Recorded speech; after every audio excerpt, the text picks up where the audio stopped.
All right, so we're gonna clear some miscellaneous items before we jump into the main topic, which I'll keep a surprise for now. But if you were paying attention today, some news broke wind about Phil Mickelson.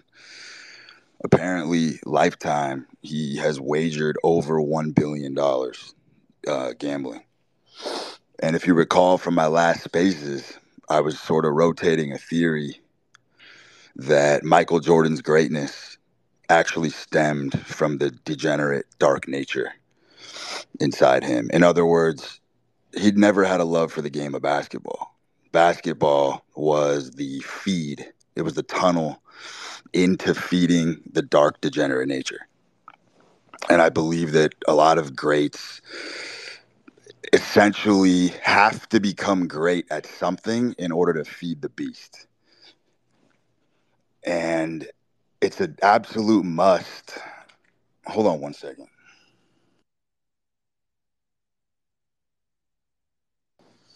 It's an absolute must for anybody who has any sort of dark-hearted nature to essentially sublimate that energy.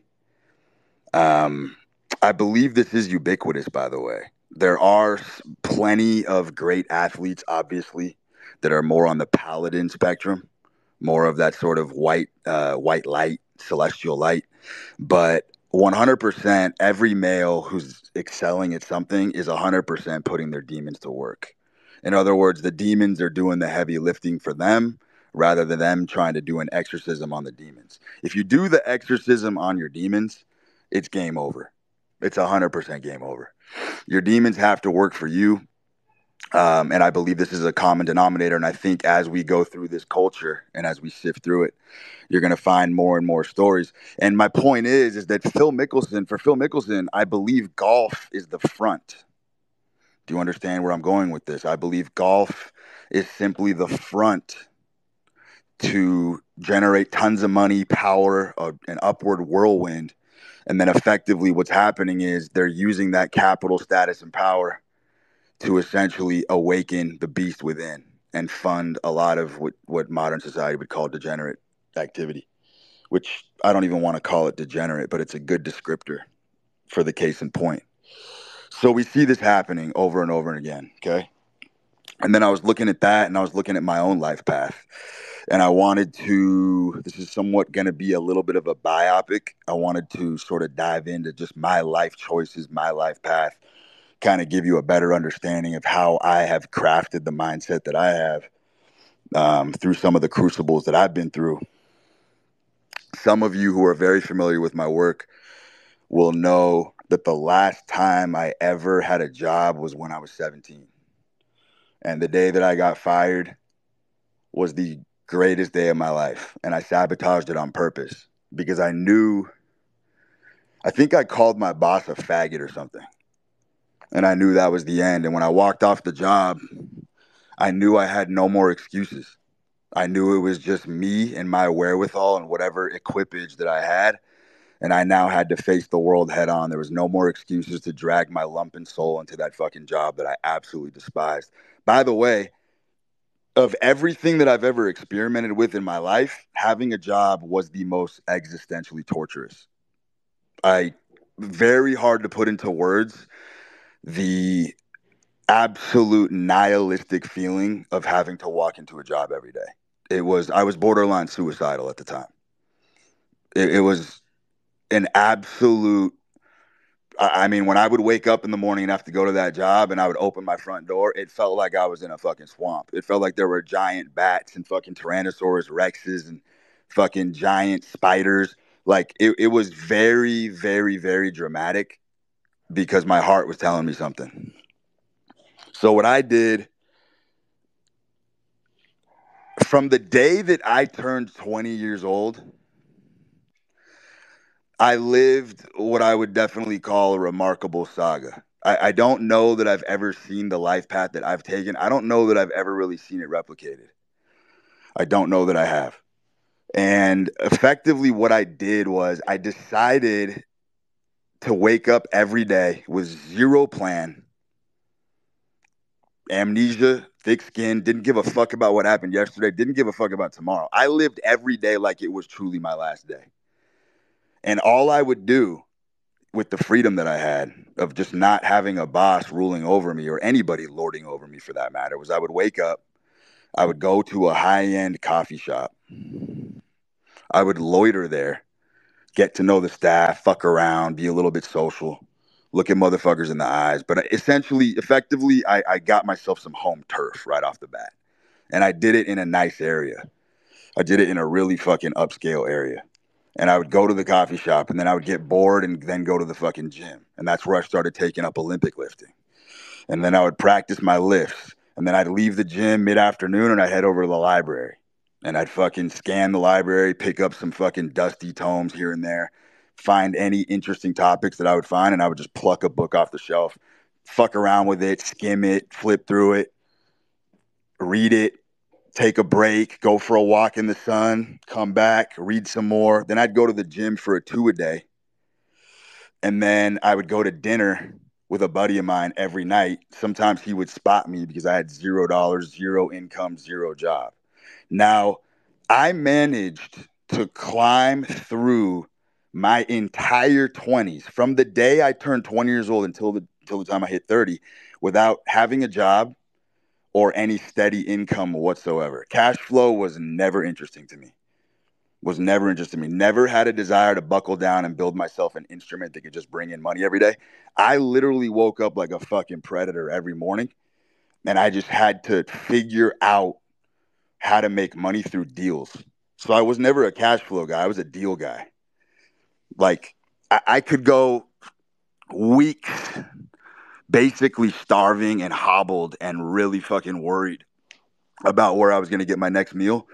And then I would just run into someone serendipitously and make a deal work out of thin air. So I was a yes man. Essentially, I accepted every invite. Anytime I was invited to a function, to an event, I'd say yes.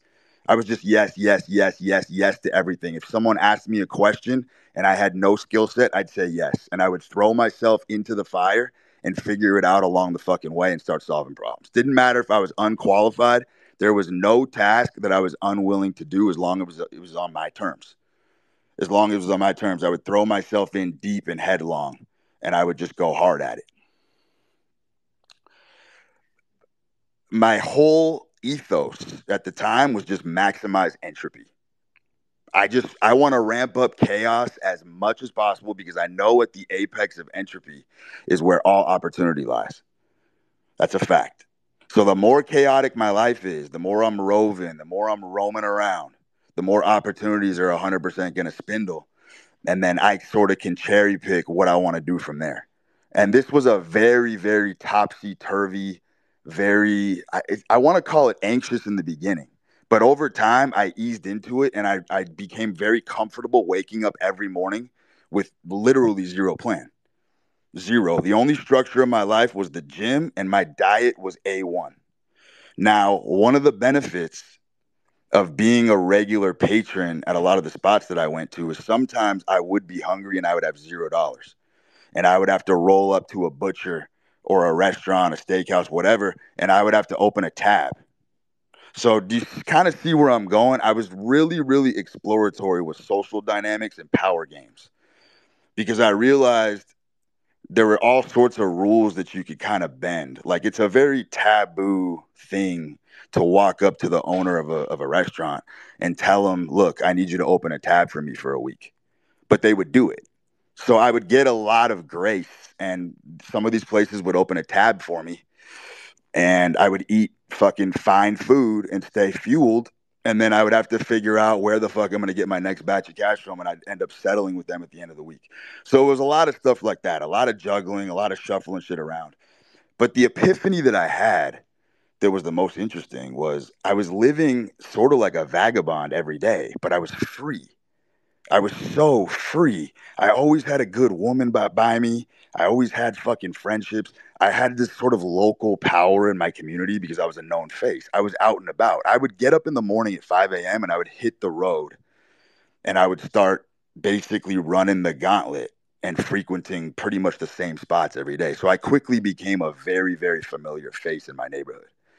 So everywhere I would go on the street, I was kind of like the mayor. Motherfuckers are shaking my hand. I'm getting dapped up. People are giving me hugs. I treated everybody extremely polite. So when you get in a mode like that, where you really don't have income, you don't have money, you don't know where your next check's coming from, you don't even know where your next meal is coming from, but you're kind of building this little power cycle because of the familiarity. And my whole motto was, look, I could go get a job right now, 100%. I could get a fucking good job. And what? I'll probably make 100, 150K a year. But here's what I would do. I would take all the money that I would make off these little crafty little shindig side deals, and I would instantly fire them off into crazy degen bets. And I would pretty much do this every day. It didn't matter what I had in my pocket. I would pretty much empty my wallet every fucking day and fire off every dollar to my name into the abyss, knowing 98% of the time I was probably going to get clapped and lose. But I didn't give a fuck because I realized, look, every single day that I've gone broke, because I woke up every day in my 20s, especially in my early 20s, pretty much broke, flat broke. Anything that I had done or built the day before was gone. But I realized my life didn't change at all. That was the fascinating part. It was like, okay, I lost everything yesterday, but I'm still waking up. I still got a woman beside me. I'm still going to the same venues. I'm still going to figure it out. I know I can open a tab. I'm still going to get a great meal at the end of the day. I'm still living better than a motherfucker in the middle with a stable fucking white collar job making 150K a year. I'm more free than him. And here's the thing. These crazy bets that I'm doing every day, which were 100% degenerate and insane at the time, one of them's going to hit. And when one of them hits in this calendar year, I'm actually going to end up with more money than the middle motherfucker working the white collar gig. And that's what would happen. I would go on 3, 4, 5 month dry spells and then hit some absurd, statistically impossible parlay, and I'd make 250 G's. There you go. And then I would get a little bit of breathing room, and I was suffocating and belaboring myself for that 3 months prior. And the more that I would suffocate and the more that I would belabor myself, the harder I would train. See, I have a very different philosophy from a lot of the recommendations on Twitter. I believe however hard your workload is or however much stress you're under should dictate how hard you train. And my philosophy is if you are under a lot of stress and you're under a higher workload, then you have to train harder because everything has to be congruent. Everything has to match the intensity. I don't when things are light and the workload is light and you're in a fucking sabbatical and the year's coming to a downtrend, that's when most people start going to the gym. But I believe that's actually when you scale back. So the intensity that you're lifting should always mirror whatever state of being you're in a particular season. So because I was always under stress and always under a tremendous amount of pressure to survive every day, I had to train hard in order to sublimate that energy. And that's why I started getting super fucking strong. Now, all of this shit constellates together at a nexus point. It doesn't take a genius to figure out that because I was training so hard every day and I had a very robust mind and a robust physique, that athletic archetype that I had absolutely helped me majorly in my fucking conquest. Because old heads, especially old heads in business, for whatever reason, they have an affinity for young athletes. Don't know why, but if you look in any wealthy circle, there's always some kind of broke athlete, semi good looking dude floating around in those circles. Doesn't really have any money, but he's like kind of like a pivotal piece of the crew. So I was that guy. I would just get invited to shit. Keep in mind, the key component here is I didn't have to do BJJ and fucking Muay Thai at the time. I didn't have to do any of that shit because I'm circumnavigating all the bullshit that a lot of people on Twitter say they face just by going into opulent areas. Just by going into posh areas every day to do my work and frequent shit, there's no riffraff there. There's zero riffraff. You're not beefing with anybody. You're around upscale motherfuckers who are doing shit with their life. And that's where I wanted to be. So I never had to deal with morons at bars. I never had to deal with low IQ fucking morons, troglodytes.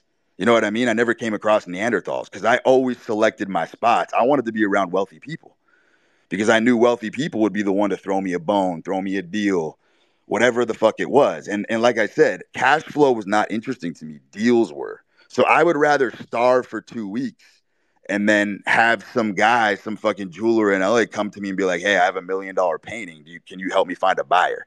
And then I'd rather fucking go ferocious hunting down a buyer for that painting so I could get a fucking 10% commission and make $100,000. See where I'm going with this? So deals for me was the name of the game because I would either be broke or I would come into a massive windfall of money at once. But I lived every day like this. I had no plan whatsoever. I didn't give a fuck. I was willing to sacrifice my entire 20s for the life experience of maximizing entropy. The things that I would encounter on a daily basis, just in one 24-hour period, are more interesting than most people could tell you a single story in their entire life. Some of the shit that happened was so bizarre. The places that I would end up navigating to, the fucking houses, the bedrooms that I would find myself in just from fucking just roaming around like a fucking shark. You know what I mean? There were tons of times I'd go to Vegas, fire off a parlay. I'd be broke. I would not even have a flight home. I would book a one-way flight to Vegas, wager everything in my pocket, lose. I now have no flight home. I have no hotel room and I have no money for food. And then you just have to figure it out. You just have to figure it out. I'd go to the bar. I'd go see a guy that I'd fucking tipped well, a month ago. I'd go to him. He'd open me a tab. He'd get me a steak. Boom, got the steak. Then I'd have to go to a bar, meet a woman, have to go home with her.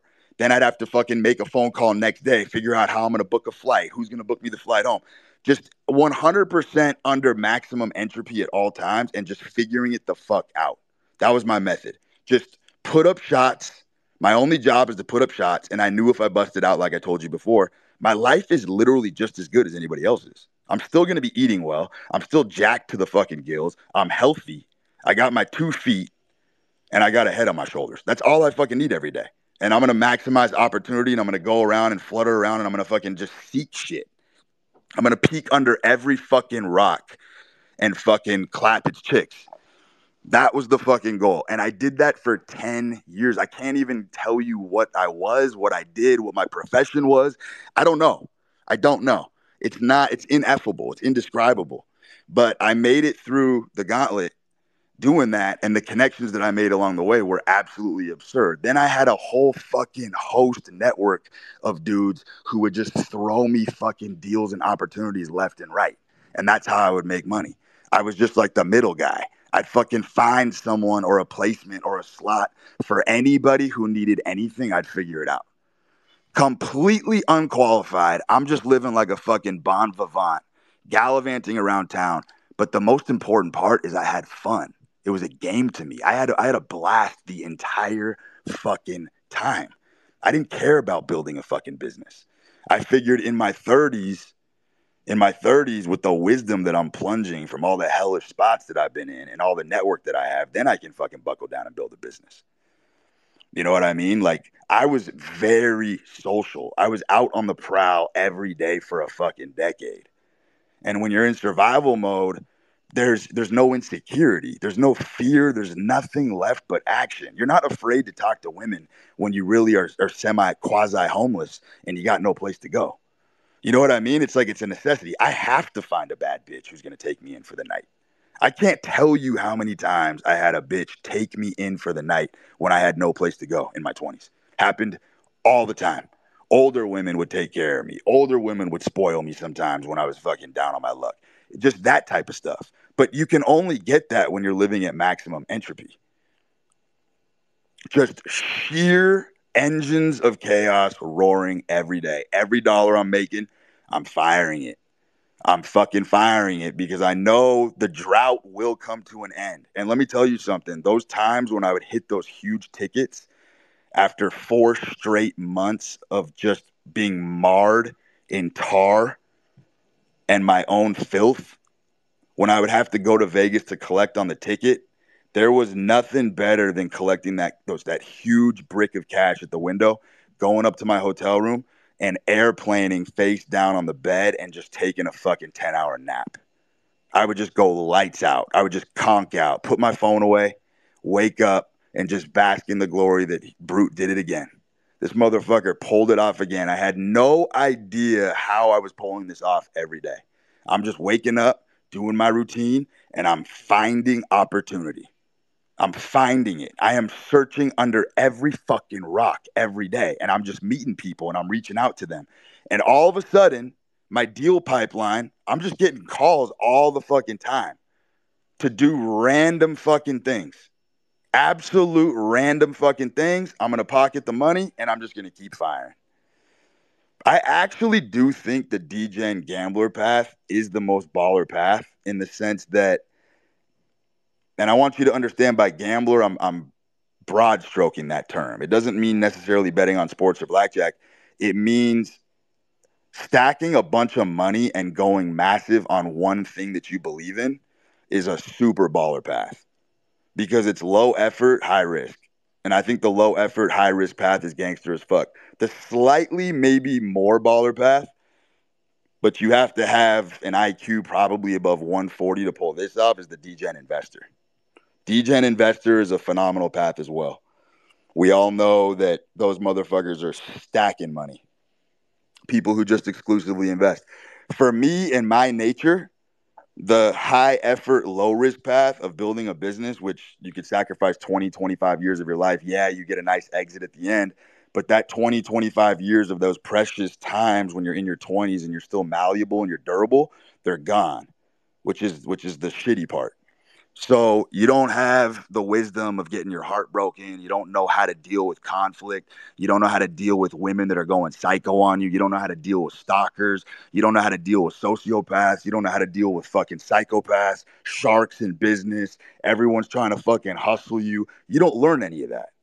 But when you're living the way I lived in my 20s, you learn all that shit real quick because you're always in fucking fight or flight mode. So you learn how to deal with psycho women. You don't need a red pill. You know what I mean? You're actually snorting blue and red pills because the truth is relatively impractical.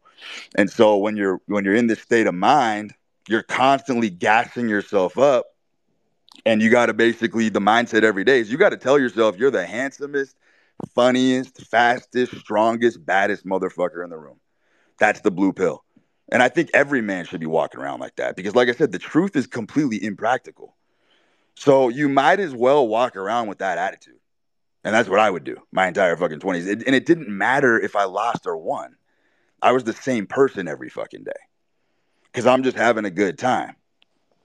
And so that's the beauty of that path. And that path is extremely, extremely bone crushingly intense. You know, you will have fucking tremors.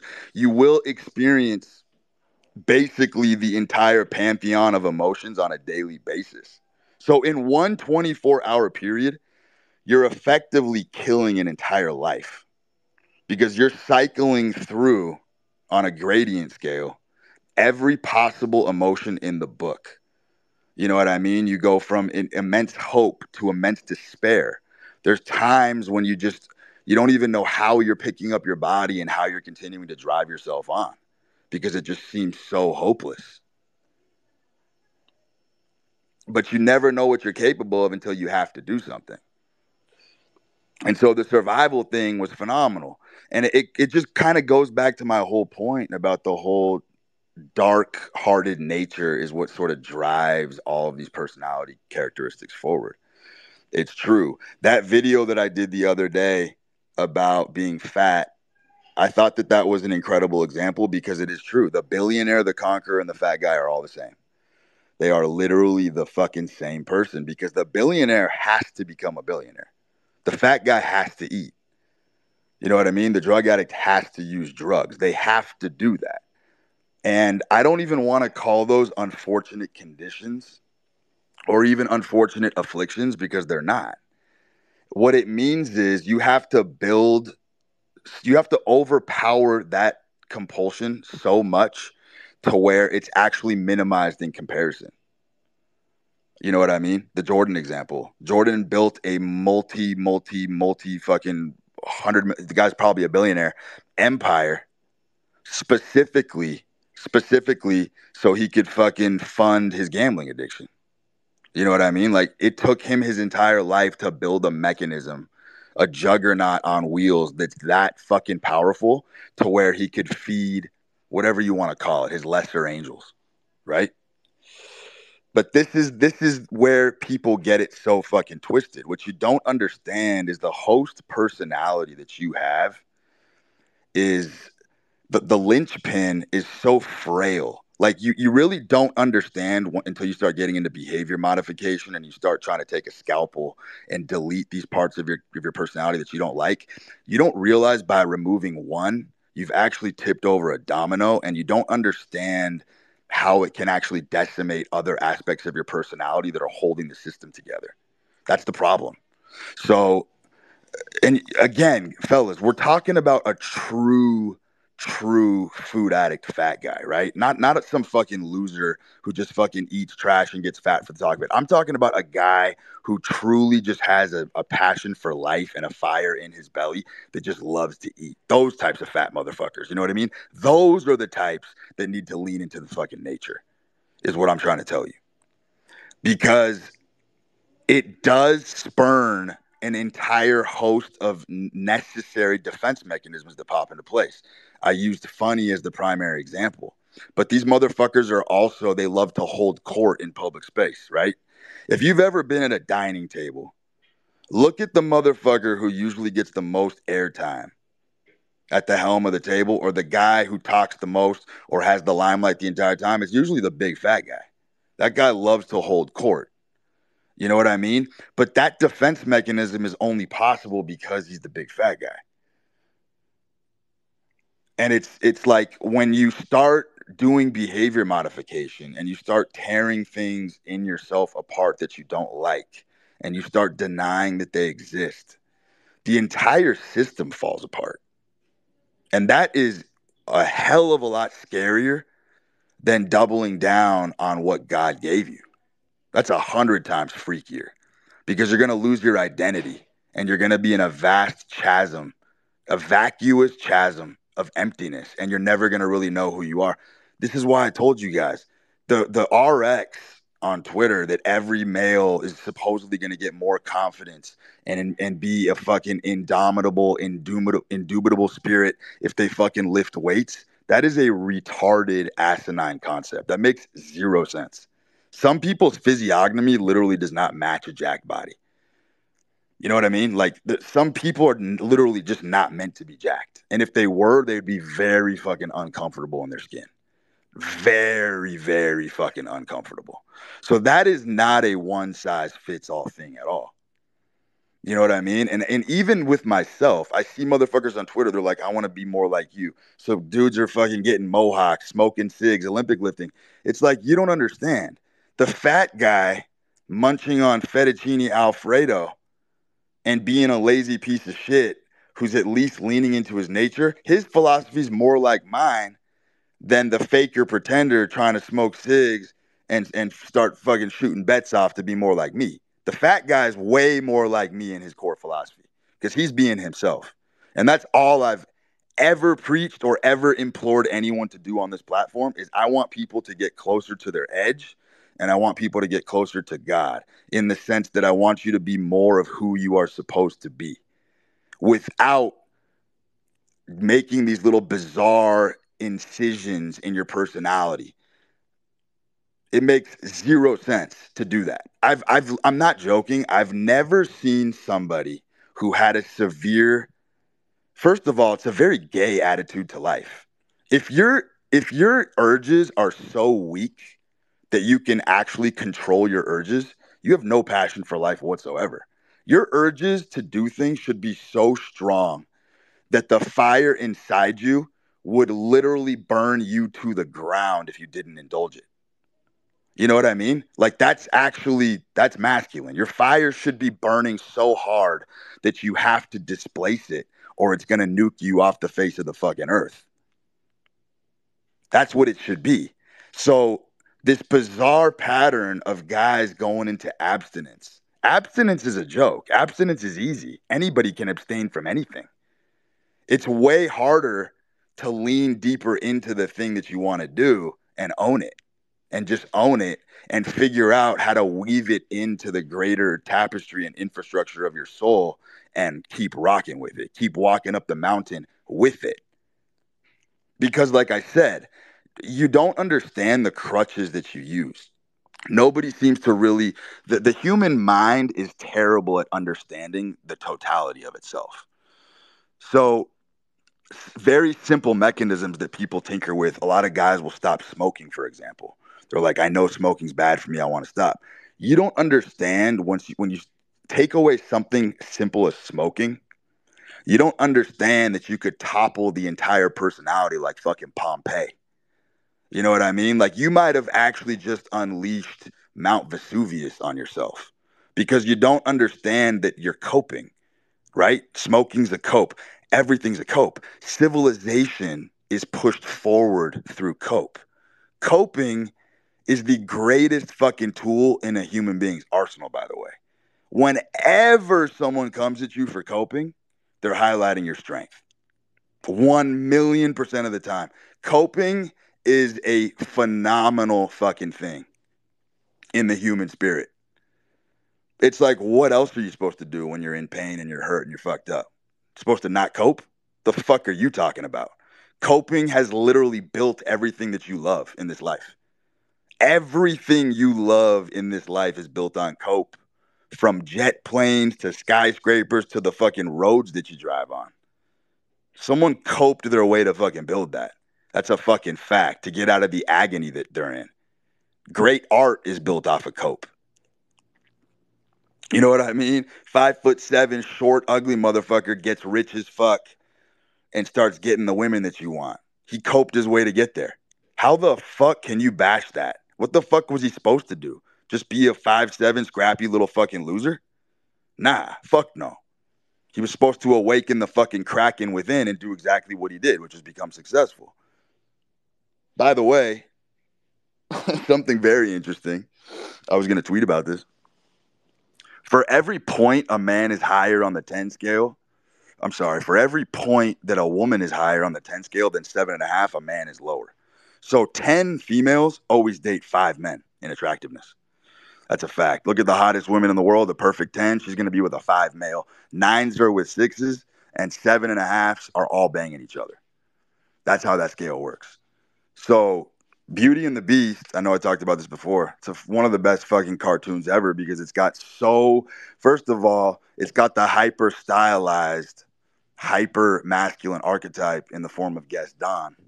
You know, that motherfucker's like slunking fucking raw eggs, firing off rifles, being slightly misogynistic. As right-wing a principled man as you could possibly come across in any sort of archetypal fashion. But that movie's phenomenal because, you know, the whole thing is she thinks she can change the beast into a man. And in the end, unfortunately, the ending was super gay. I would have done it completely differently. But the Beauty and the Beast archetype, like that makes the most sense. You know what I mean? Like I keep telling you guys this. If you want to rescue a woman from the workforce, which I call Hades, you have to be a monstrosity that's more powerful than Hades and have her follow you out of that road to hell. And you have to craft yourself into a monstrosity in order to get this woman out of the fucking workforce. Because the workforce is 100% beleaguering women's ability to stay feminine. We've talked about this. The longer a woman stays in the workforce, the more she gets beaten down and assimilated into her masculine.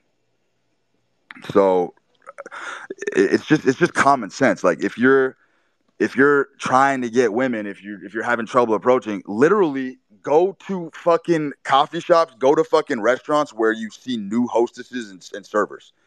Those women are dying to get the fuck out of those jobs. They're literally dying to get the fuck out. It's almost like that's an audition. They're at those jobs specifically auditioning for some monstrosity to come in there and be like, nah, you're not doing this anymore. You're coming with me. Boom, take her out. That simple. That fucking simple. That's a fucking tried and tested strategy that's worked over and over again.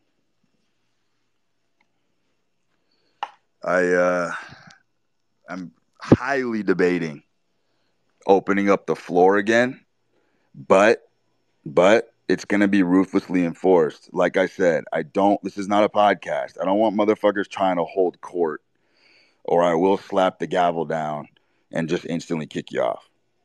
The format is not really a conversational sonata. If you want to ask a question, and that's that. We keep it moving. So I'm thinking about doing that right now. I just gave you some grist for the mill and some food for thought. Let's see what we got.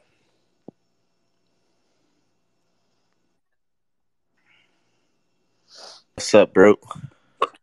What's up, buddy? Hey, big fan, man. Appreciate your work. Quick question. That way we can run it down and get Yeah. everyone here to talk. So you talked about your edge and this and that. How do I, as a man, I'm 22. How do I find my edge? I am a musician. I play music. I have a band everyone could check out right now. It's called Cosmic 67. Is music my edge, or do I need to like? What can you help me out finding my edge? Basically, is what I'm asking. I mean, look, if you have to ask, the answer is always no. That's sort of my rule of thumb. I would say it sounds more like a pet project of yours. If you don't have a discernible talent or some kind of edge by like the age of 25, and this is just like a rough hewn estimate, um, I'm not joking. I think the path forward is always to become a hyper normie. Because like a lot of guys don't, because this is like one of the biggest questions that I get. People ask me all the time, how do I find my talent, Brood? How do I find my fucking edge? How do I find my mission? It's like what these guys don't understand is that if you don't have a discernible talent early in life, your best bet, like you can go very far in this world being lukewarm without an edge. You can go very far if you dress well, if you're not autistic about it. Like there's plenty of people who have pushed the envelope and gone a lot farther than they were supposed to go on paper just by being hyper normie. I think hyper normie is pretty an underrated path for a lot of people. It's very underrated. If you have an edge, let me explain this to you right now because this will clarify the question for good. You would know by now because your edge is painful. Your edge hurts you. That's why it's called an edge. You know what I mean? Like that's the point. No pun intended. That's the point. But the edge is always the thing that hurts. It's something that's capable of causing great harm to you if you don't unleash it, if that makes sense. And it's usually discovered in the form of a destructive tendency that, if not sublimated, becomes extraordinarily destructive. And that's why you see many people implode and get wiped off the map. Does that make sense? Yeah, I got you. All right, thanks, bro. Mm-hmm.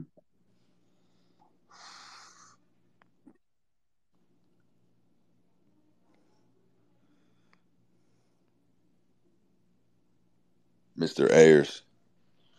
Yo, Brute. Uh, What's up, buddy? yeah, I'm good, man. I hear you talk about what you go through. You know, when you're younger, it seems like there's something more that's driving you. Like you kind of had this unwavering faith in something.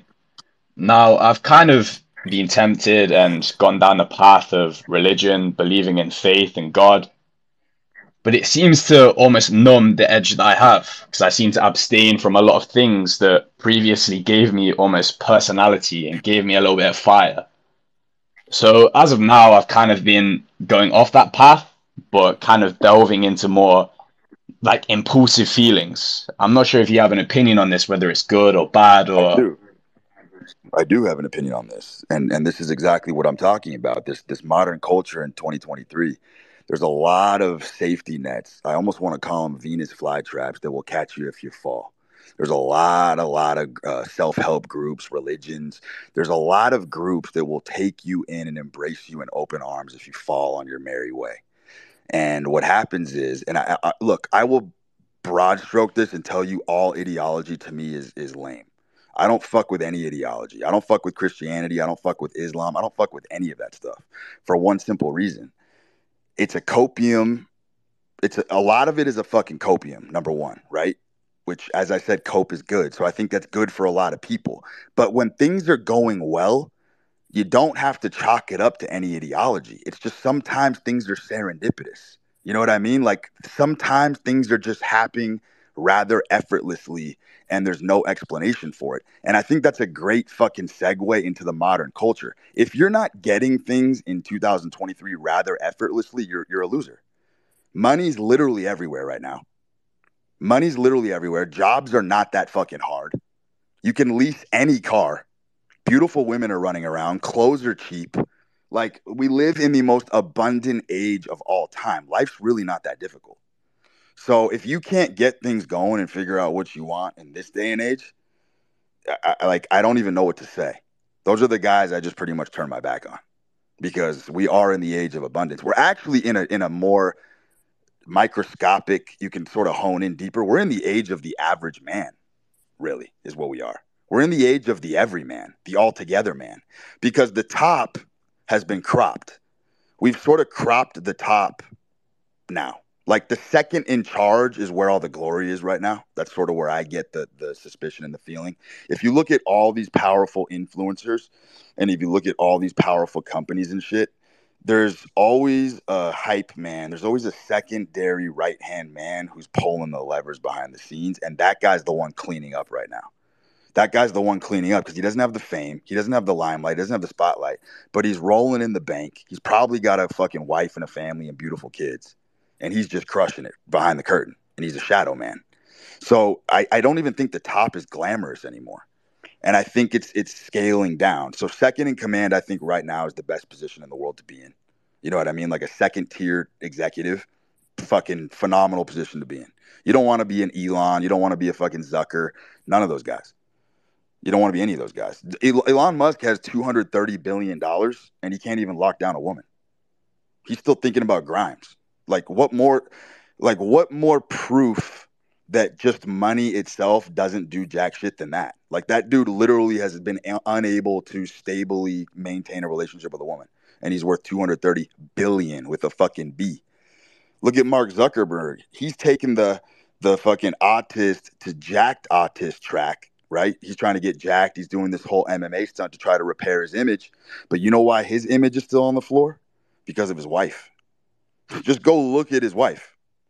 Like, until he fixes that issue, his image ain't going anywhere. So he can get as jacked as he wants. He can look like fucking Zac Efron. It's not going to fix his image because he's got a wife problem. So all those motherfuckers are suffering from the same thing, but it goes back to my point, dude. Ideology is super fucking gay. I think you ever seen that movie Prestige? It's my favorite movie of all time because it shows the definition of a natural compared to a non-natural. And in that movie, the guy who's competing with the other guy always loses. That's the thing nobody fucking understands. As soon as you are chasing the winner, you're always going to lose. The winner's always just chilling. You know what I mean? The winner is always just kicking back, chilling. The minute you're chasing anything or chasing the winner, you're fucked. It's game over. The winner's just chilling in his little fucking alcove, comfy as fuck.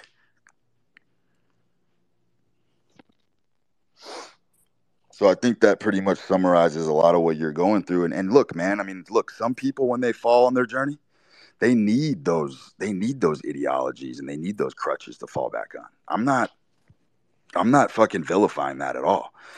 I'm just saying once you go through that buzzsaw, it's very hard to reclaim that fire that you're saying you're struggling with, because they, by necessity, they will make you bow down, and they will take that away as you polish their boots and kiss the ring. But here's the thing. All of those ideologies have one thing in common, right? Structure and discipline. That's why people who lose their footing in life like to fall back on that infrastructure, because they're going to teach you a doctrine of living. They're going to teach you structure and discipline. Now, here's the thing. With structure and discipline, you're never going to go broke, but you're also never going to have a fucking threesome. Does that make sense? Like, you're never going to experience the wild side of life, but you'll also never go broke. And I think swinging in between, this is sort of my whole central thesis. This is a great question that you asked, because I think swinging in between being a loser and being a winner is actually the best thing you can do in life, because you will strike a golden middle at some point. I don't think you want to stay in either one of those departments for too long. You don't want to be a loser forever, and you don't really want to be at the top forever either. You want to kind of figure out how to swing back and forth and strike that fucking golden perfection, that golden mean. And I think everybody's, the male struggle is sort of figuring that out.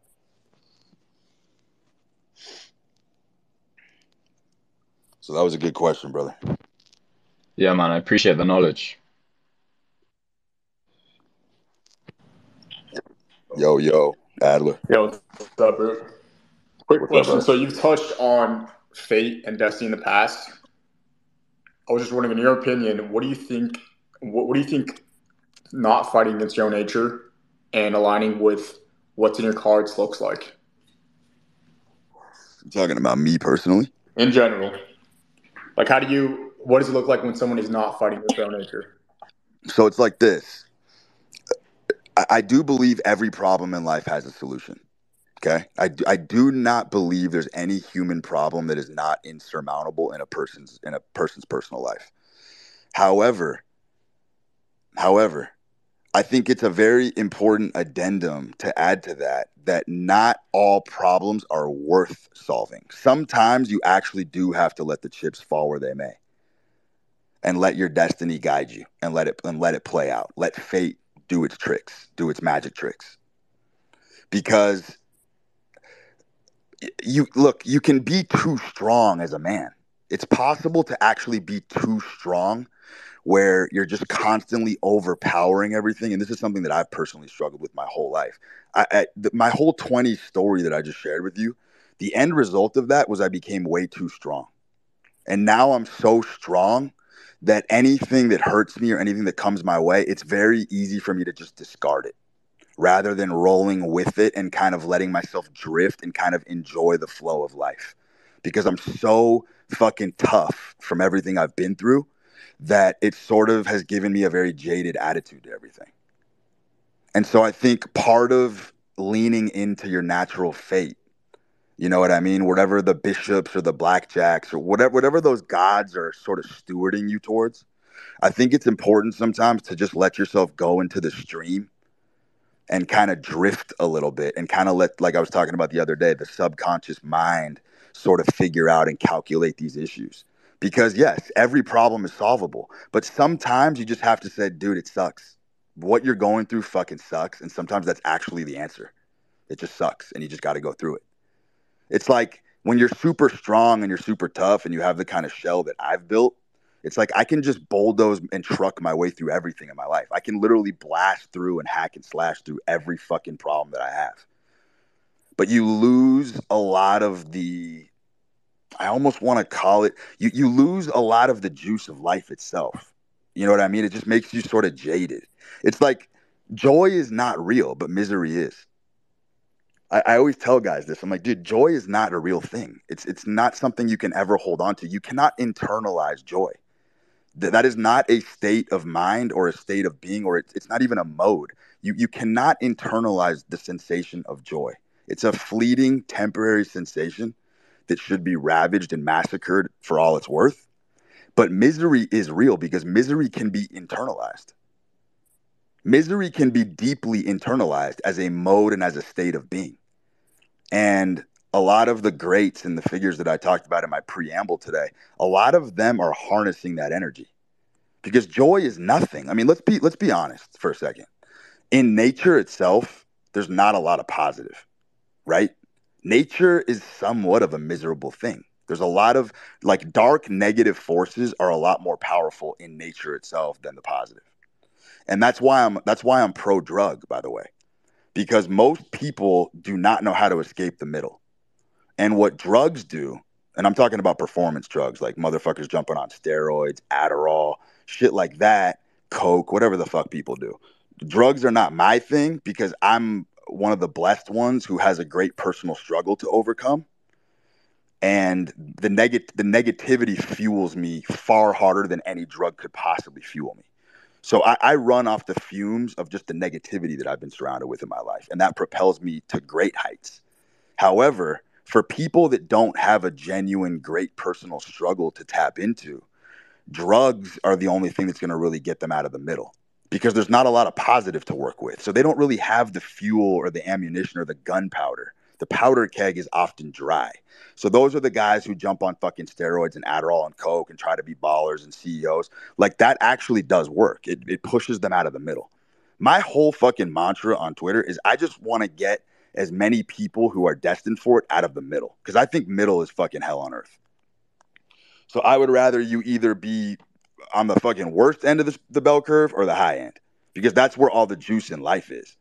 And I just despise the middle so much. I have like a personal bone to pick with it. So a lot of my philosophy is very aggressive, and it's very antagonistic to that style of living because I know how brutal it is. It's like the 140K a year to 240K a year salary. Like if you make between 140 to 250K a year, that's the no pussy zone. Those guys don't have any women around them because you're not rich and the job is just hard enough. It's in that zone where the job is just difficult enough where there's no women around.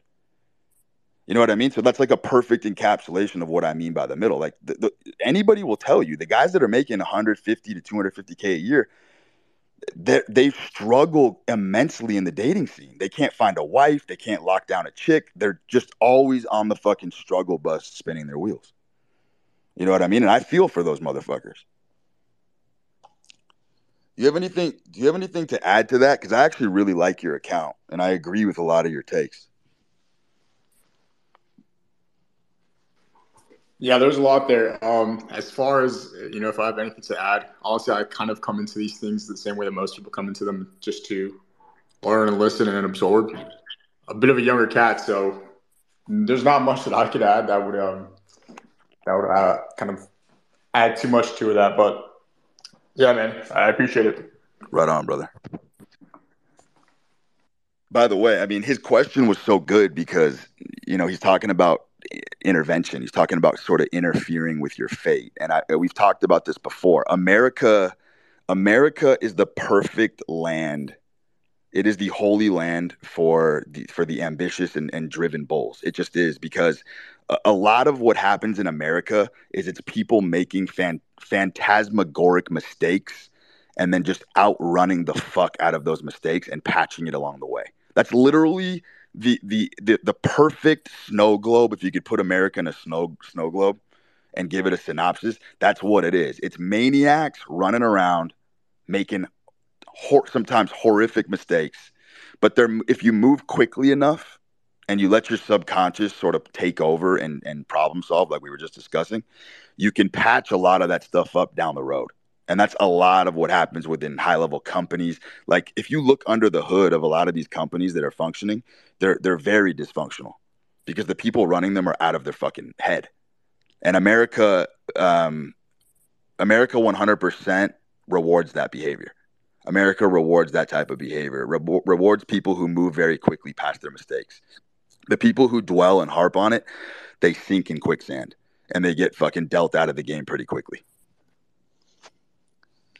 Let's take another one.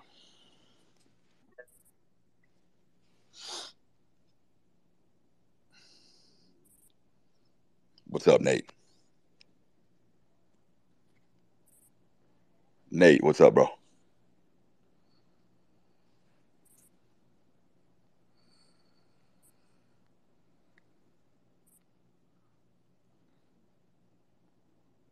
Yo, if you're talking, I can't hear a word. I don't think anybody else can.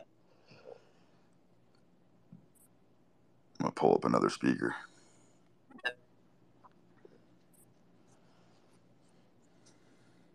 Amin, what's up, buddy?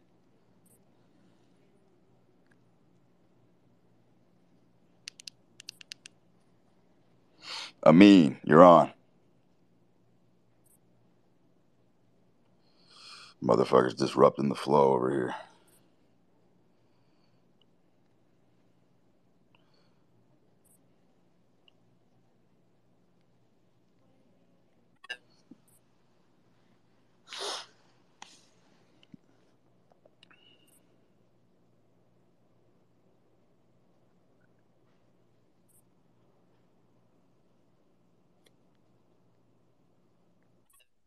Yo, Lorenzo, you're up. What's up? Soon, right? And I've always had this issue of like, ever since I was a kid, I was good at a bunch of different things, but my parents could never figure out like what I was good at. So like, what would you recommend for me to do? They're not supposed to figure that out for you, man. Like, that's That's 100% a very intimate, personal thing. You know how I always talk about making money is that making money, like the way you decide to make money for yourself, is the most hyper personalized aspect of your personality. That's why I don't really believe in teaching people how to make money. I don't believe in any of that bullshit because that's not how life works. Like your art is very unique to you. Now, are you asking me how to figure out what your talent is? Uh, I don't really understand what you're asking. like, I just don't know which direction to take because my whole life they've tried to groom me into certain areas, and like I feel like I haven't been able to find anything because of that. Yeah. Yeah. So you're in a rut. So when you're in a rut, the only solution is to run yourself into the fucking ground. That's my answer to that. If you are in a rut, and that this is just for anybody listening, if you are in a serious rut and you have been stagnating for fucking 6 months, run your body and mind into the fucking ground. Because that's what it's going to require to make a change. And then you will figure it the fuck out. Remember, I always told you necessity is the mother of all invention? Brother, you are never going to take an action or decide on a course until you have to. Your parents are making it too easy on you, buddy. They're probably giving you a roof over your head. They're probably paying your bills every month. You don't have to pick a path, bro. You're fucking, the body craves homeostasis. It's always going to take the easy way out. As long as you know your parents are going to back you, you ain't going to fucking take any leaps of faith. So run your fucking self into the fucking floor, and I guarantee you the clarity in your mission will come to you. That's the thing, is you don't ever find your mission finds you. If you have to search, hunt, seek, and destroy to get your mission, that ain't a mission. Your mission finds you. Your obsession finds you. That's why it's called an obsession. You had no part, you had no conscious part in making that decision. It feels like it came from divinity. Appreciate the question. Yeah, thanks a lot, man. Helps a lot. Ruthless, what's up, buddy? Hey, Brew, I joined a little bit late. Can you hear me?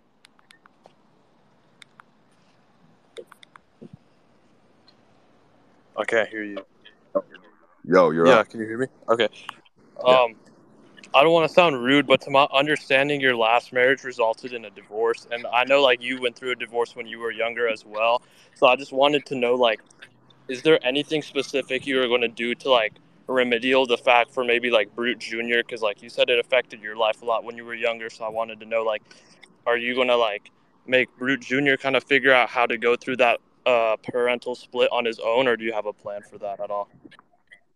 Nah, man. I mean, I'm a very, very active, proactive father. It's like I've told you before, man. You still have to lord over the unit. When babies are very, very little, they very much are far more dependent upon their mom. And when they get older, then when I say older, I'm talking about like toddler age. Once they hit about 3 years old, which my son is 3 years old, then they definitely have stricter and stronger requirements for sort of that masculine force to come in and guide them and teach them and shit. But yeah, man, I mean the divorce is fucking irrelevant. I'm 100% a proactive father. And as you can tell by my last string of tweets, I mean that's sort of the galleyway that I'm sort of headed down. I'm sort of dismantling a lot of this fucking Twitter philosophy of the man being out of the house and shit.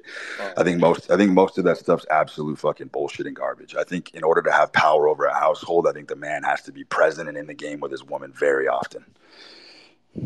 About women, so if you don't mind, you said like making money is one of the most hyper personalized aspects of your identity. Do you think the same thing applies to women when it comes to marriage? Like you cannot taught to be maybe like maintain a long relationship, but you have to figure it out on yourself. Ask that again, that last part. You think like how making money is hyper personalized? Do you think in the same way that like figuring out how to keep a relationship is something you can like read advice on and then implement, or is it like something you have to learn through it yourself? Dude, I don't think you learn how to be good in female relationships by going through a bunch of female relationships. I think you become really good at female relationships by being good at life.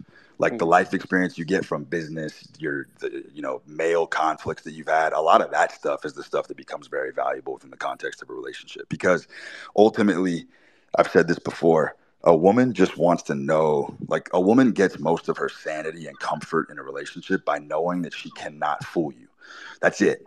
It's very simple. In its basic form, a woman wants to know that she cannot overwhelm you with her tests. It's that simple. Like you see all of her bullshit coming a mile away. And when she pulls it on you, you can fucking grin at it. That's it. That's how you make a woman feel completely safe at home with you, is that she knows she's never going to pull one over the head. Even little things, man. Like, just so many little fucking tells, man.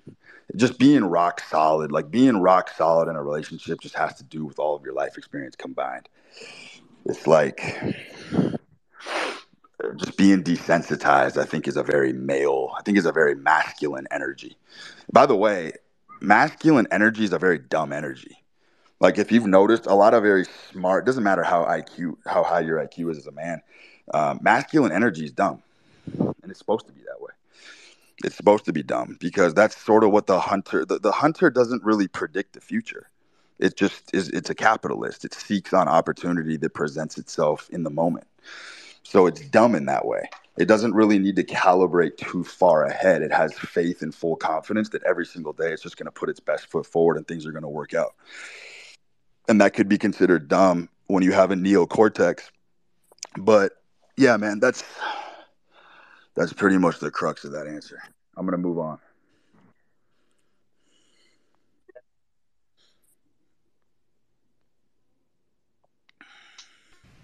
Hey, what's up, Brute? Dude, I got like fucking 100 requests to speak right now. This shit's ridiculous. Yeah. What's up, bro?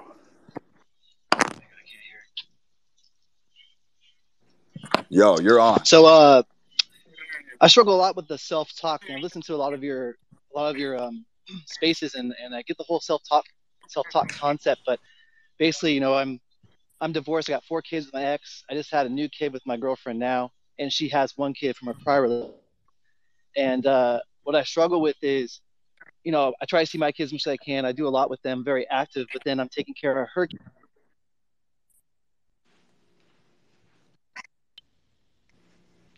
My I'm with. And so I try to get myself out of that by saying stuff like, hey, man, it's okay. You're influencing this kid's life in a positive way. She's a good woman. He's a good kid. That dad's not in the picture. It's up to you now. But what do you recommend, like, on those periods where you get in those small ruts to just self-talk out of that mood that you're in without visibly showing it? Your mic is severely fucked up, dude. I literally cannot hear anything you're saying. I'm going to move on. Try to reconnect in a bit. I just want to keep the flow going.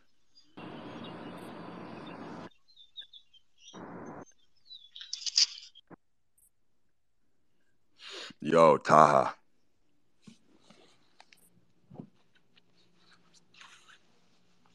Yo, Taha.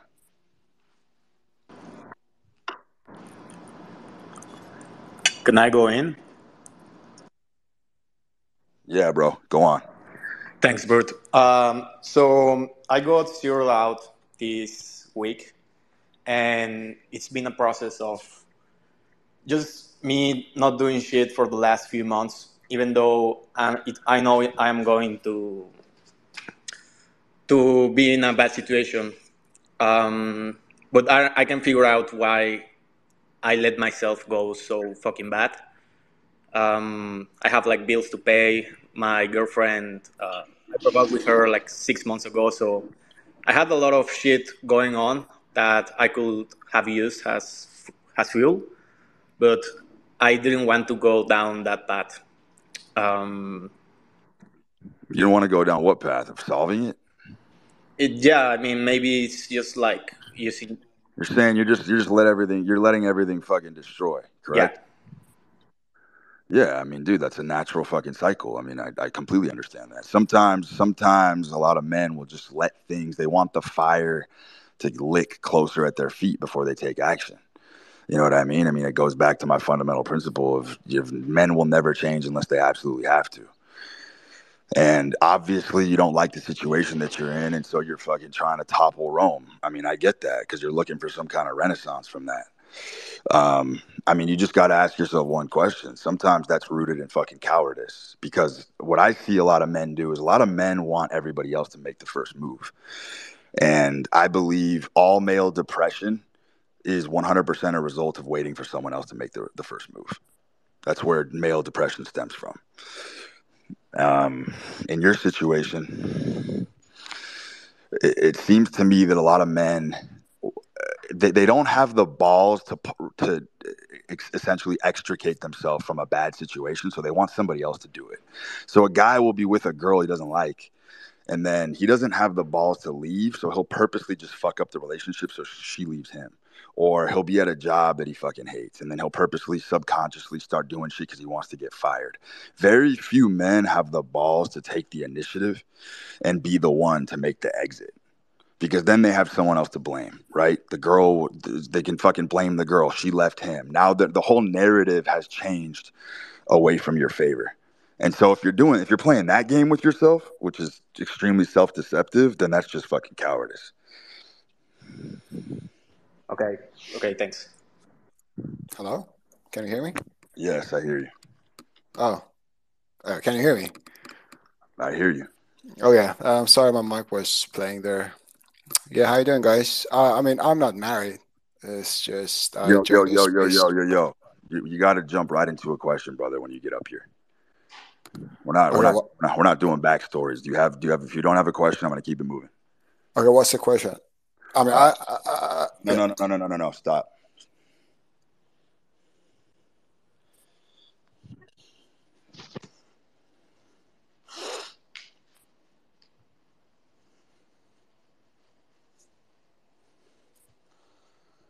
Hold on, we got a D coming up here.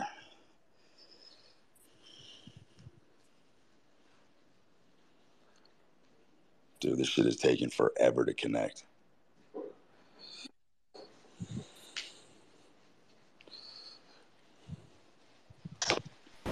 Yo, Bolo. Hey, bro, can you hear me? What's up, buddy? Gentlemen, you have to understand, I have literally over 100 requests right now to speak. So if you come up here, like, be chamber loaded. Be ready to fucking move along. Stop with the fucking stuttering and backstories. Have a fucking question queued up and let's go. All right, bro. I wanted your thoughts on a young guy moving out of home. How old are you? I'm 19, and I just started making my first money online. Started paying a bit off my mother's mortgage, and I'm in two minds whether I should move out or not. 100% you should. I think it's the best. I think it's really the only rite of passage left in the modern society is the man who goes on that sort of call to adventure.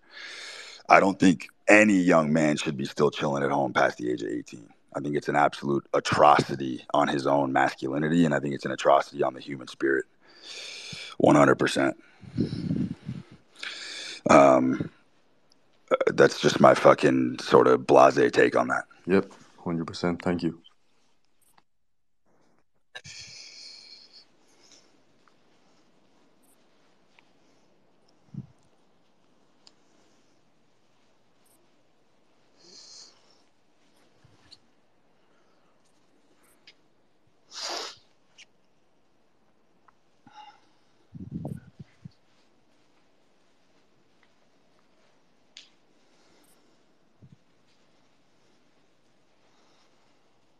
By the way, I really don't even like the whole fucking the whole mantra. Like, there's a whole thing on Twitter right now where motherfuckers are.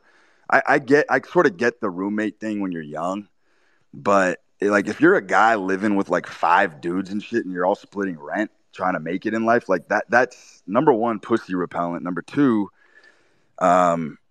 it's just kind of gay. Like, there's something about being a young man and standing on your own fucking 2 feet and stabbing your fucking flag into the soil and saying this is my territory. Like, I'm seeing this is becoming more and more popular, and I'm gonna fucking flesh this out deeper, but I have a feeling it's rooted in a lot of fear. A lot of fucking fear. There's a lot of fear associated with these guys that are sort of going into these models. It's like, I don't understand the whole thing about 5 roommates. Like, when you walk into your bathroom, do you have to fucking clean the pubes off your toothbrush because like one of your roommates' pubes is just like floating through the air when you shower? Like, to me, it's just absolutely fucking bizarre. It's absolutely bizarre. Like, you should have a network of people, but I don't understand why people are piling up on top of each other and having fucking bunkmates. That just seems extremely fucking weird, and it's sort of a way of circumventing just kind of attacking the world. Especially as a young man, there has to be a very long stretch of time where you have solitude. That's how you find yourself. Like, solitude, quiet nights by yourself, where nobody knows what your problems are, and you got to just sort of figure it out, and you got to go through the pain. That's where all the breakthroughs happen. But it's like having an accountability partner all the time where you're spilling your guts out and they know exactly what you're going through and you're getting bombarded with advice. What it does is it sort of smears and rubs out that solitude. And that solitude is extremely, extremely valuable when you're a young man. And I would say years of that. I mean, that's what I did. I fucking had a ton of solitude and alone time when I would go on fucking heroic missions and crazy fucking journeys. Nobody knew where I was at. No one knew if I was dead or alive. And that's exactly the way I wanted it, because I was finding myself and I was 100% responsible for my actions. And I think that's the fucking best way to do it. I'd like to see more guys going fucking on solo journeys. Go fucking backcountry skiing. You want to talk about tinkering with the fucking fear mechanism. Go do that type of shit, and don't tell anybody that you're going, because you're going to be forced to fight and come back. I think this guy connected, or maybe not.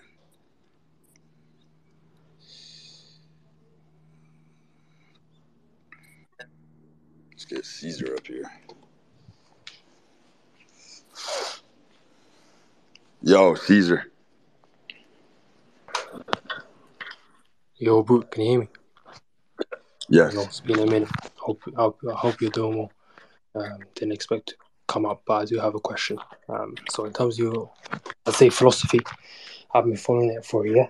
Now, my question is around self-sabotage. So I know some of the people here that are listening, shout out to my guy Matt, but I made around $1 million when I was 19. Right now, obviously I lost a large majority of it. And the reasoning behind it isn't, the same as most crypto people or not. It's so from a point of view of self-sabotage. So it's been a thing where from a young age, a lot of people have been relying on me. Originally, I'm from Somalia, and there's no government there. So whenever I've made money, I'd have to send it back home. Now I'm 20, 21, turning 22 soon. But in terms of the mentality, obviously that was a big loss. So it's played and it's ruminated on my mind. And in terms of going forward, building stuff, which was a strength of mine, it sort of slowed me down. So in terms of the sort of, I'd go in depth, but I'm also wary of the time. Bro, you got to speed up the question. Yeah, and get to the point. It's basically on self-sabotage and ways to mitigate that, because I know that's pretty much it. Dude, what did we just discuss in the beginning of the show? We discussed that all men will self-implode and self-sabotage if they don't sublimate that energy. I mean, if you don't have a mission or you don't have a higher funnel to basically plug that shit into to feed whatever hunger is sort of pining after you and biting at you, of course you're going to fucking self-destruct. That energy has nowhere else to go. It's the difference between fighting against yourself and working with yourself. It's like I've always told you, most people, when they go to the gym, they have to harass and humiliate themselves mentally just to push themselves into the gym, because it's not their true nature. They're forcing themselves into an activity that, yes, it's healthy, but it's not really who they are. And so they have to slave drive themselves. They have to pull out a whip and they have to lacerate themselves mentally over and over and over again to the point of mental abuse just to get themselves to do a fucking rep of bench press, because that's how much they hate going to the fucking gym. You know what I mean? For me, it's the opposite. I've always been an athlete. Me going to the gym is as trivial as walking to my fucking car. So my point is, by me going to the gym, I'm honoring that energy that I have. By me getting strong as fuck, I'm honoring the energy that I have. It takes zero effort for me to pull myself into the gym. I can do it at 2:00 in the morning. I'm happy to lift. It's just who I am. That's what the voice that whispers in my head tells me to do. And so you have to figure that out. You have to that energy, man. Like, making money on its own is not the thing.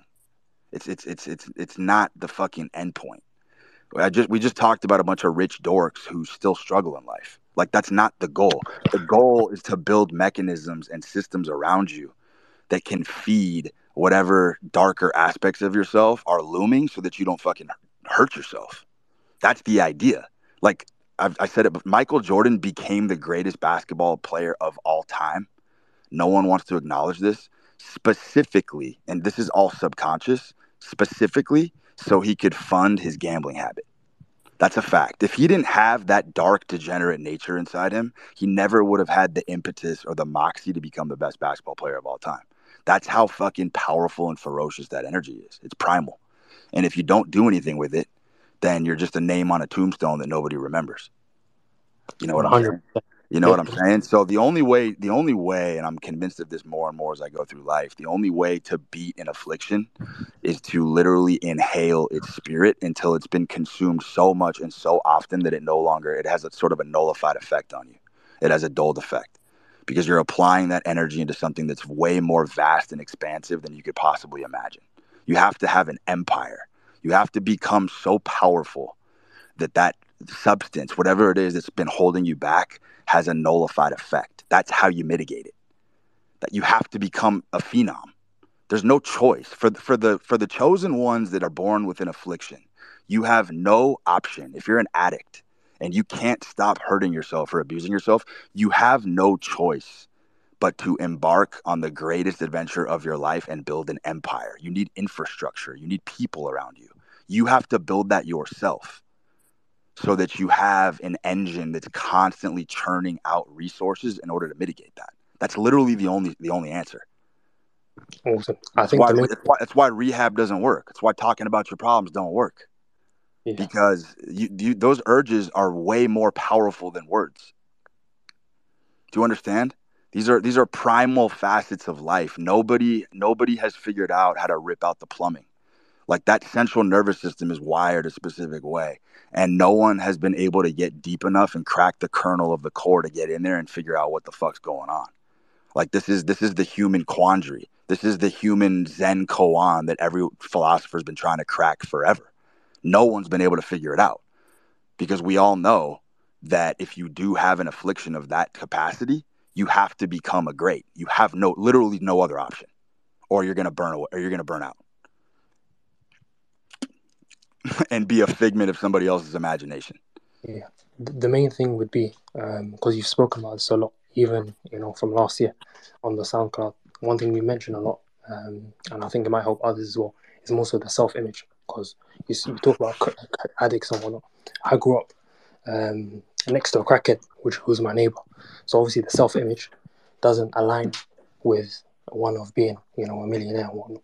So obviously that's something I want you to sort of touch upon as well, real quick. Yeah, I mean, that's a good question. So it's like, look, here's the deal. Crackheads, addicts in general, they have a mission, is the bottom line, right? They have a mission. The mission is something that's sort of trite. It's sort of trivial in its own way. It's frowned upon, whatever. But they do have a mission, which is more than most people can say, right? The addict has to score every day. The addict has to score every day, so he has a mission, which is why I've always told you an addict has zero problems with women or even maintaining a household. There are a lot of functional addicts roaming around that have very loyal women standing by their side. And I think I figured this out the other day. It's because the impulsiveness of the addict resembles high testosterone behavior. And I think women are drawn to that. You're going to be very hard pressed to find me a functional alcoholic, a raging alcoholic man who has a wife that leaves him. It's almost never happened. But here's the deal. Here's what I'm telling you. The functional alcoholic only became a functional alcoholic because he figured out how to weave that into the superstructure of his personality. That's what I'm telling you. He didn't use self-denial. He fucking wove it in and let his other strengths eclipse it and overshadow it. You know what I mean? Like, you guys don't get it. When I say there's maniacs running this country, it's a fact. They all are degens. They all are fucking balling on coke. I know for a fact Elon Musk is probably on like 12 different fucking drugs daily. But they're outrunning it and they're not denying it. They're incorporating it. It's complementary. And it takes a lot of years of practice of accepting who you really are in order to figure out how to weave that in. And then you become functional.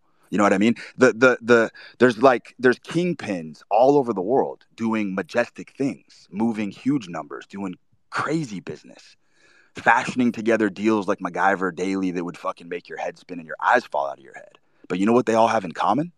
They see the drug or whatever driving them, whatever degeneracy they want to indulge in, they see it as the reward. So they work during the day and they accomplish things and they solve problems all day long. And then at night, when the sun goes down and those crisp crepuscular tones step in, that's when they fucking play the harp, and that's when they start fucking indulging in sort of these habits and shit. It becomes a reward system. Does that make sense? That's a whole different interpretation, because everybody at the top is a functional degenerate. That's just what happens, because there was no self-denial there. They didn't blow the whistle on the game and pause and step into therapy and say, you know what, I want to blunt my edge. I have to tap out. I'm going to surrender. I wave the white flag. I can't do this anymore. I need a fucking mental health day. I'm going to go to rehab for 4 months. That bonfire is just going to become stronger after the 4 months. That's why the recidivism rate in all rehabs is like 99%. I believe 99% of people who go to rehab end up falling back into the same pattern. And the next run is stronger than it ever was before, because they're doing it the incorrect way. The energy has to be sublimated. I'm going to move on. That was a good question.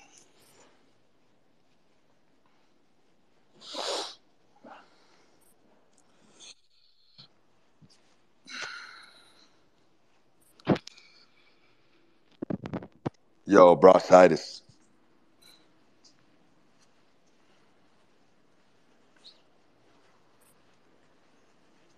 Yo.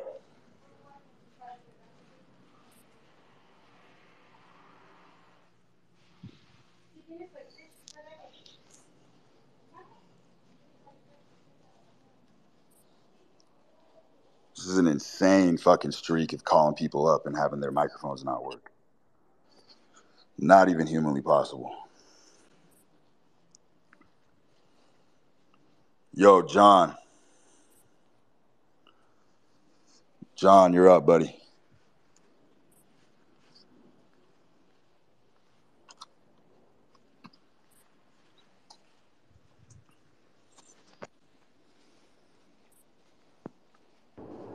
Yo, my bad. I was on mute. What's up, bro? Yo, gun it. Yeah, so I was wondering what big trends you see in the next 5 years. I just hopped in this space, had a quick question, and just firing it out there. What new trends? Yeah. Man, I think we're just fucking riding the decline until the wheels come off at this point, man. I think everybody in America is depressed. I actually do not know a single person in America who's not depressed. And all of that depression is being sublimated, like I said. I had a good tweet the other day about how most ambitious men who are killing it are borderline depressed or suicidal at all times. I think that's a fact. I think we are headed towards an absolute final conclusive gender reversal where men are lazy and just chilling like lions, and women are going to be fucking bringing in bread and money and shit like that. I think corporate land is completely fucking dead for men. Job market is dead for men. It's basically a woman-dominated space now. And I think that's where it's headed. I think we're going back to primal times. Men are lazy and just chilling, and women are out hunting. Just like in the fucking Lion Kingdom. I think that's the biggest fucking trend that we're going to see. I hear ya, and yeah, I kind of lived. So what I do is I'm a professional golf caddy. So I'm back and forth between Ohio and Florida. Florida in the wintertime, super nice course down there, very private. Networking, just around a bunch of good people, and you know, I get sun on the skin every day, and I do enjoy what I do, but it's like, you know, there's more ambitious moves out there, and Do you have another question? No, go on. All right. I'm going to stop you right there. Thank you. All right.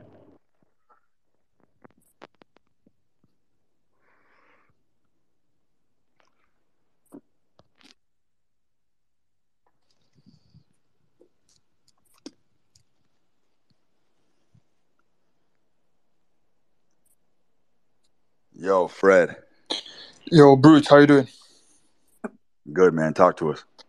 So you talk a lot about the chaotic types, the anti-humans that break all the rules, but that's what gives them their edge.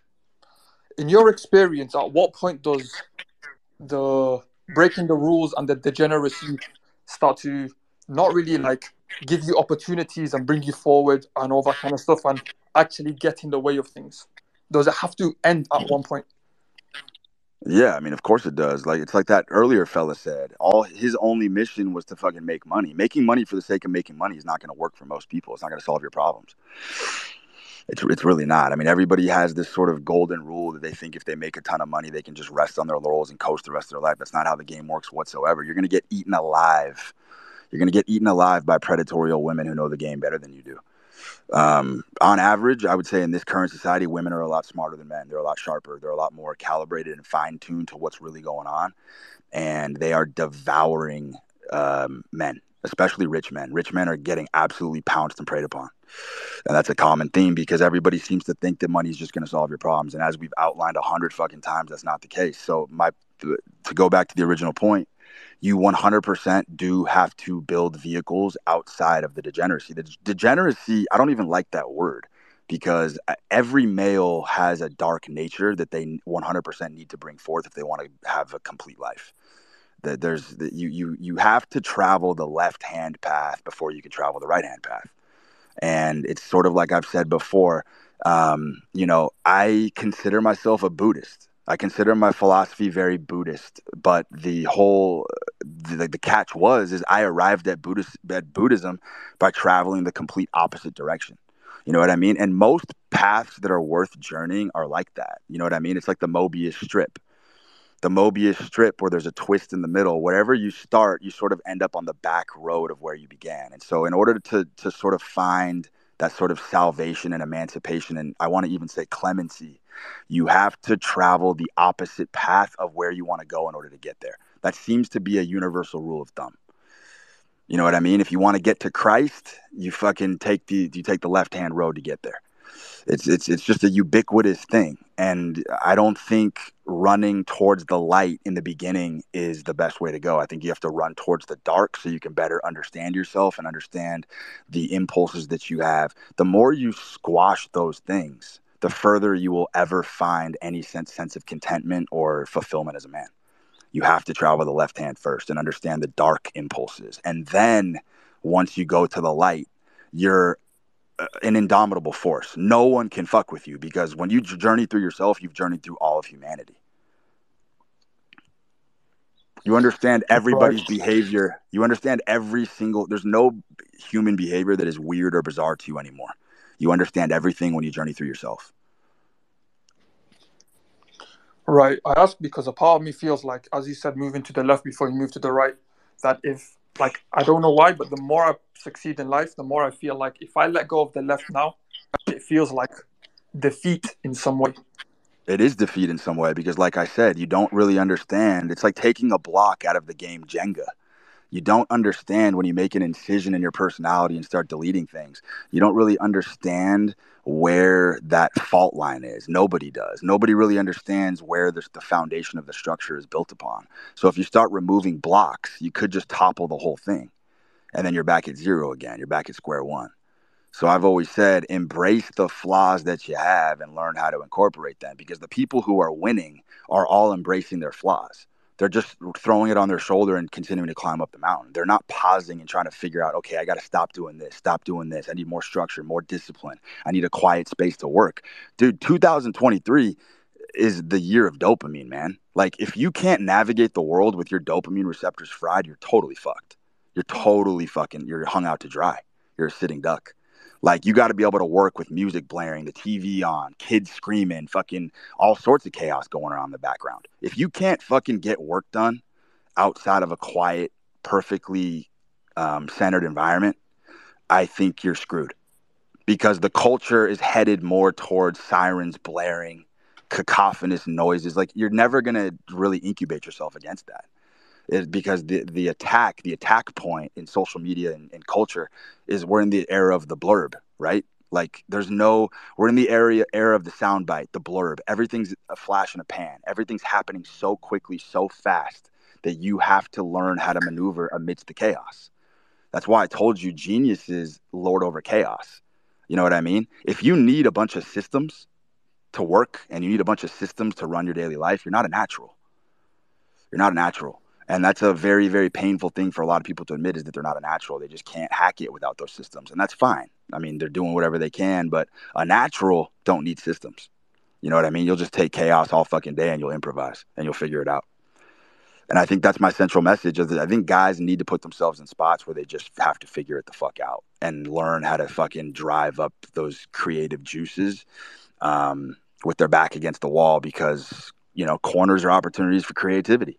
You're never going to get creative unless you have to. You know what I mean? You're never going to MacGyver shit. You're never going to be a Robinson Crusoe unless you have to be. And I think that's my central thesis, and I will die on that hill. Yeah, perhaps I romanticize it too much. Anyway, thanks,